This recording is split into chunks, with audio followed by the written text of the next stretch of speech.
भी तो हमें संतान की सुख नहीं में से एक प्यारी सी बच्ची मिलती है जिस जी देखो, आम के देवता ने मेरी सुन ली। ये क्या?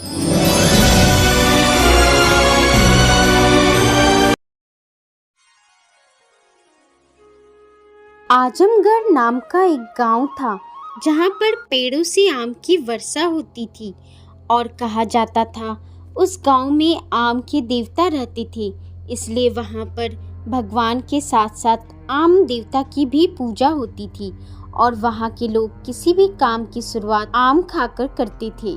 वहीं उसी गांव में एक गरीब पति पत्नी रहा करते थे। उनकी कोई संतान नहीं थी, जिस कारण वो औरत के बच्चे की इच्छुक थी। तुम समझती नहीं हो, मुझे कोई बच्चा नहीं चाहिए। इतनी महंगाई में हम अपना पेट नहीं पाल सकते और बच्चे की परवरिश कैसे करेंगे। कुछ समय बीत गए। ऐसे ही एक दिन मोहिनी बाहर जा रही थी तो कुछ लोग उसे ताने देते हैं। देख देख, वो चंदन की घरवाली आ रही है। शादी के इतने साल हो गए, एक बच्चा तक नहीं दे सकी अपने पति को। बांझ है ये तो। चल चल, इसकी छाया हम पर ना पड़े। वहाँ से चले जाते हैं और मोहिनी यह सब बातें सुनकर रोने लगती। हे आम देवता, आप सुन रहे हैं ना, मेरी ममता को सब गाली दे रहे हैं। मैं भी तो माँ बनना चाहती हूँ, पर मेरा पति नहीं समझता कि मुझे बांझ कोई बोलता है तो मुझे कैसा लगता है। हे आम देवता, मेरी भी गोद भर दो। क्या हम गरीब हैं तो हमें संतान की सुख नहीं मिलेगी? मैं भी चाहती हूँ कि मेरे घर भी एक नन्हा मेहमान आए। क्या मेरी किस्मत में माँ बनना नहीं लिखा? तभी चंदन वहाँ से गुजरते हुए मोहिनी को आम देवता के पास प्रार्थना करते हुए देख लेता है। वो उसके पास आकर कहता है, अरे मोहिनी, तुझे मना किया था ना मैंने, अपनी जिंदगी ही परेशानियों में कट रही है। तू ऐसा कुछ ना बोल अपने मुंह से कि वो सच हो जाए। लेकिन मैं कुछ नहीं सुनना चाहता। अब संतान की बात नहीं होगी तो बस नहीं होगी। हे आम के देवता, ये तो कुछ भी कहते रहते हैं, कृपा करके मुझ पर दया करो। कुछ दिनों बाद वहीं उस गांव में आम की वर्षा हुई होती है, जिसके कारण वहां आम ही आम गिरे होते हैं और कुछ पक्षी भी वहां आम खाने आते हैं और आम लेकर उड़ जाते हैं और एक आम मोहिनी के घर के बाहर गिरा देते हैं। मोहिनी बाहर आती है। अरे ये आम इस तरह यहाँ किसने गिरा दिया? चलो कोई नहीं, आम तो अच्छी लग रही है, आम रस बना देती हूँ उसका मैं। तभी मोहिनी जैसे ही उस आम को छूती है, वो आम विशाल आम में बदल जाता है। ए जी सुनिए ना, यहाँ ये देखिए ना, ये आम इतना छोटा सा था, अब विशाल आम में कैसे बदल गया?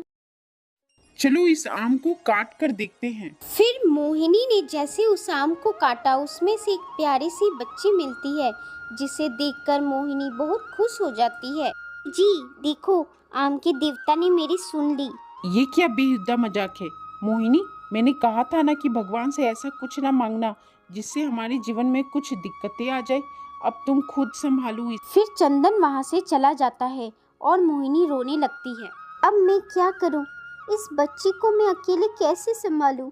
मैं अकेले इसे कैसे संभाल पाऊंगी? वहीं चंदन, जो कि एक गरीब था, जिस वजह से चंदन लोगों से पैसे लेकर लोगों को बेवकूफ़ बनाने का काम करता है, उसने कई लोगों से पैसे लिए होते हैं और वो उन्हें लौटाने में असमर्थ हो जाता है, जिस कारण वो परेशान होता है। अब मैं क्या करूं? कैसे लोगों के पैसे चुकाऊं? अगर मैंने उनके पैसे नहीं दिए तो वो मुझे जेल भिजवा देंगे। वहीं उसके घर के बाहर कुछ लोग चिल्लाने लगते हैं। अरे ओ चंदन, लुटेरा कहीं के, हमारे पैसे लेकर खा गया क्या? पैसे दे हमारे, नहीं तो हम तुम्हें जेल भेज देंगे। अरे ओ फटीचर, डर गया क्या? अरे डर के मारे चूहे की तरह दुबक के बैठ गया होगा। बाहर आ रहा है या हम अंदर आए? ऐसी बातें सुनकर चंदन और भी ज्यादा डर जाता है। अब मैं क्या करूं? पैसे नहीं दिए तो ये मेरी जान ही ले लेंगे और बेइज्जती करेंगे सो अलग। तभी चंदन के सामने एक अजीब सी रोशनी आती है और वहाँ से ढेर सारे पैसे आ जाते हैं। फिर वो पास पड़ी बच्ची को देखता है और समझ जाता है कि उसकी बच्ची कोई साधारण बच्ची नहीं है, बल्कि सच में आम के देवता का दिया हुआ आशीर्वाद है। फिर वो सभी से पैसे लिए थे जो लौटा देता है और बाकी बचे पैसे से छोटा सा व्यापार शुरू करता है और खुशी खुशी अपने बच्चे और पत्नियों के साथ रहने लगता है।